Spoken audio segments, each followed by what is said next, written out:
A frantic and terrified Donald Trump was up late last night, rage posting, threatening now to sue ABC and Disney for allowing Jimmy Kimmel to air that episode last night. Donald Trump posted, "I can't believe ABC fake news gave Jimmy Kimmel his job back. The White House was told by ABC that his show was canceled!" Exclamation point. "Something happened between then and now because his audience is gone. And his talent," and he puts that in quotes, "was never there. Why would they want someone back who does so poorly, who's not funny, and who puts the network in jeopardy by playing 99% positive Democrat garbage? He is yet another arm of the DNC. And to the best of my knowledge, that would be a major illegal campaign contribution. I think we're going to test ABC out on this. Let's see how we do. Last time I went after them, they gave me $16 million. This one sounds even more lucrative. A true bunch of losers. Let Jimmy Kimmel rot in his bad ratings." And Trump uses that word rot as Donald Trump is rotting before our eyes. His hands are rotting. His health is rotting. His cognitive ability is rotting. I think about this European senior foreign diplomat who said to the press, "This man is stark raving mad. Do Americans not see how embarrassing this is?" As our editor-in-chief, Ron Filipkowski, writes, "Some of us do." Donald Trump's speech, obviously, at the United Nations was perhaps the most embarrassing speech ever given at the United Nations. As Donald Trump, I'll let Governor Gavin Newsom describe what went down. Trump's teleprompter broke. He told every other nation they're going to hell. He bragged about violating international law. He blamed climate change on immigrants. He complained about the wind not blowing enough and made a plug for his campaign hats. What a disgrace. And by the way, Governor Newsom did not mention the part where Donald Trump's videographer basically broke the escalator as Donald Trump was stepping onto it. And then Trump and his regime and MAGA spent the rest of the day, when they were not attacking Disney and ABC and Jimmy Kimmel and comedians and late night hosts, attacking the escalator and saying that there was a massive conspiracy by the United Nations and the globalists to stop that escalator. They also said that Donald Trump's teleprompter was intentionally broken by the globalists who wanted to stop Donald Trump. Okay.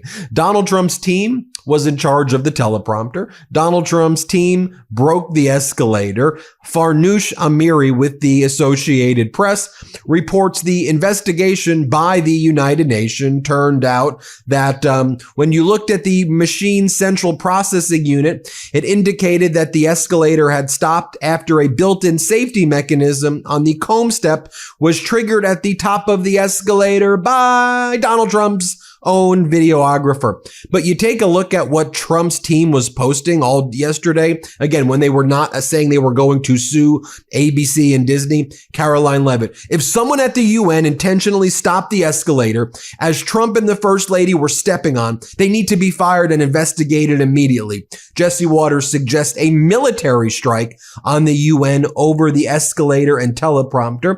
Donald Trump's head of the Civil Rights Division at the Department of Justice, Harmeet Dillon, writes, "Deport the United Nations." Another MAGA influencer, Katie Pavlich, writes, "The escalator stopped as soon as First Lady Melania and Trump stood on it, arriving at the UN. Then the teleprompter wasn't working when Trump took the stage. Then the microphones, which were audible for the previous speaker, were not amplifying sound at the same level. When Trump started speaking, it was hard to hear the room." Cernovich goes, "What happened today at the UN was a dry run for an assassination. Our enemies were able to see the reaction or lack thereof. Trump was a sitting duck. Extreme measures must now be taken against the UN, including leaving the UN totally." I mean, I could go on. Brendan Dilley. "If we discover the UN deliberately turned off the escalator and risk injuring the president and the first lady, we should bomb them. All of them." These are influential people in Trump's administration and the influencers who are at the top of the MAGA hierarchy saying these deranged and dangerous things. By the way, Did you see what Donald Trump's speech looked like when he was unable to read from the teleprompter? Look at a page of Trump's UN speech as captured by Getty right there and as Adam writes, so y'all don't have to turn your phones. This is how Donald Trump needed to read it. Governor Newsom had his take on Donald Trump's speech. Here's what Newsom posted. Let's play the clip right here. And I don't mind making this speech without a teleprompter, because the teleprompter is not working. Your countries are going to hell. Bruh. The wind doesn't blow. Those big windmills are so pathetic and so bad. The best-selling hat, Gavin Newsom, was right about everything. Now, while all of that was going on, our government is heading towards a shutdown. In addition to rage posting about Jimmy Kimmel and how the government or Trump individually or both plans to sue ABC Disney because Trump calls it the DNC because Trump doesn't like jokes about him or just doesn't like comedians or late night hosts, which is a authoritarian tactic and trait. Donald Trump canceled the meeting with Democratic Senate leader Chuck Schumer and Democratic House leader Hakeem Jeffries. They were supposed to meet on Thursday to discuss how to avoid a government shutdown. You'll recall that Donald Trump ordered MAGA Mike Johnson and the Republicans, do not talk to Democrats about the funding bill. Don't even talk to them, yet alone negotiate with them. Have no communications at all. Okay, well, you need the Democrats in order to pass a funding bill. So the funding bill did not get out of the Senate. There was not a vote for cloture, meaning that we are headed towards a shutdown. Congress is basically shut down this week because of Jewish holidays.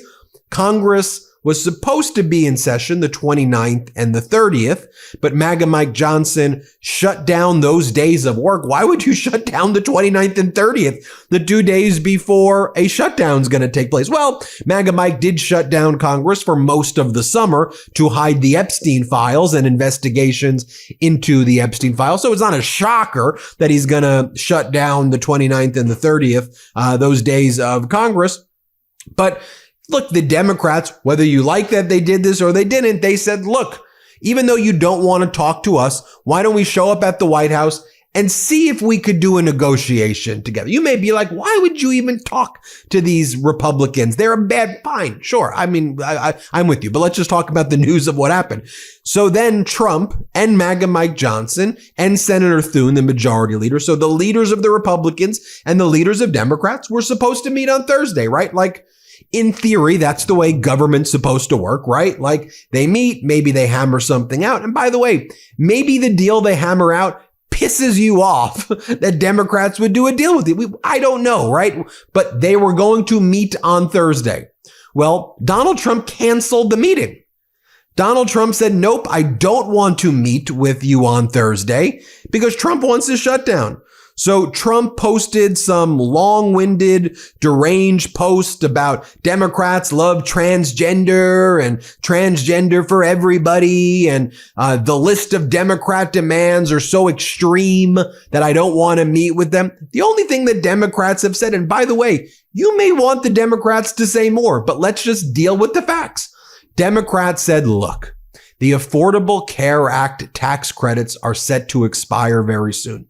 So the budget bill already gutted Medicaid. It did. We're going to see rural hospitals shut down. We're already seeing them shut down.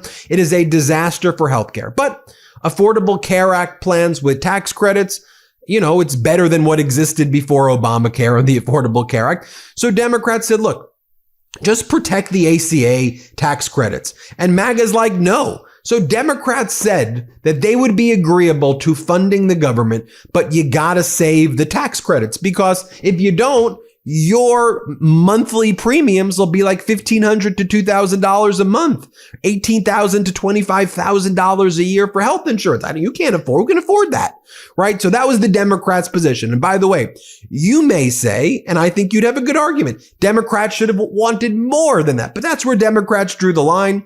And then Trump And MAGA said, no, we don't even want to speak to you. We're canceling the meetings. We don't even want to have a meeting with you at the White House. Why? Because they want a shutdown. While that's going on, though, the United States government, your taxpayer dollars, are now going to bail out Argentina. Javier Milei, remember the MAGA sweetheart, the guy with the chainsaw like Elon Musk, and all of the right-wing MAGA accounts like End Wokeness and Elon Musk. When this guy Javier Milei was elected, they said, holy shit, Argentina just elected Javier Milei as their next president. History has been made today. Elon Musk goes, prosperity is ahead for Argentina. All the MAGA, I could show you tens of thousands of MAGA posts. You remember, they love this Javier Milei guy. Well, now Argentina is about to go bankrupt.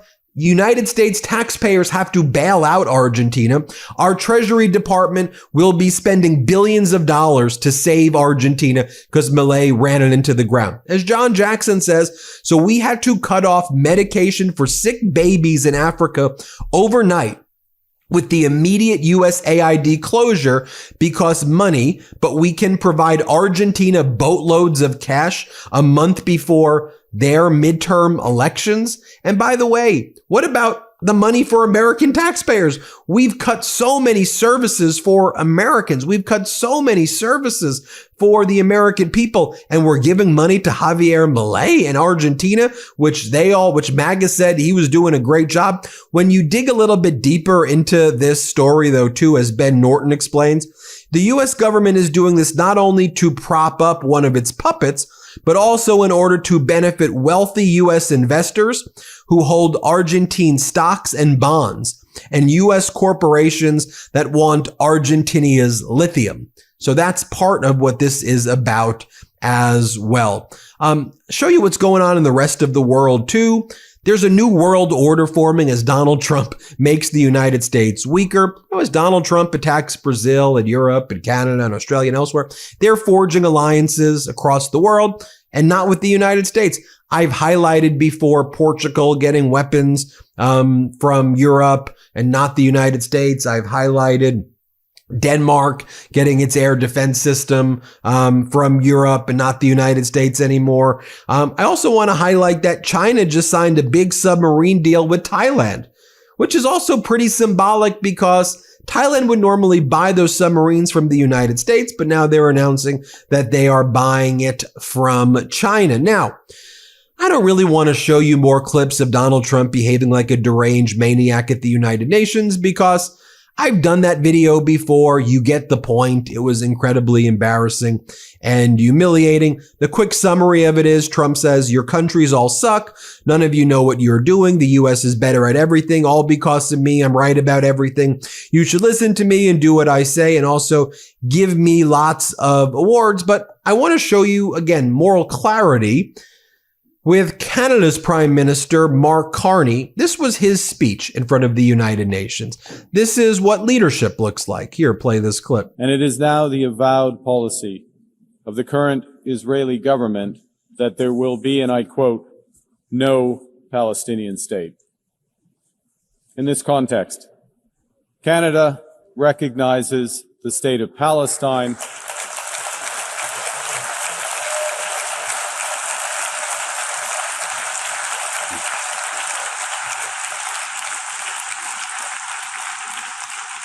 and we offer our full partnership in building the promise of a peaceful future for both the state of Palestine and the state of Israel. Excellencies, Canada is under no illusions that this recognition is a panacea.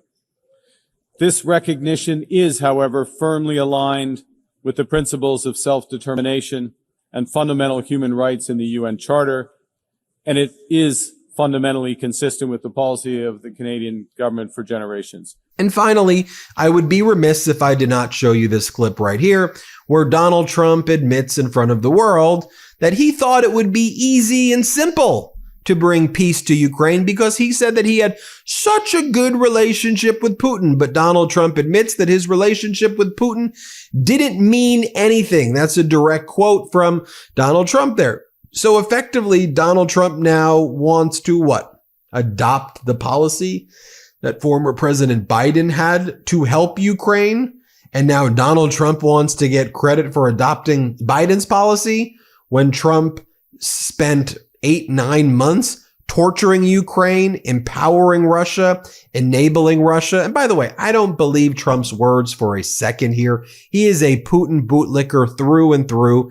And Donald Trump has this schizophrenic way about him. This is what he says today. Tomorrow he's going to attack Ukraine. So I'll judge by the conduct.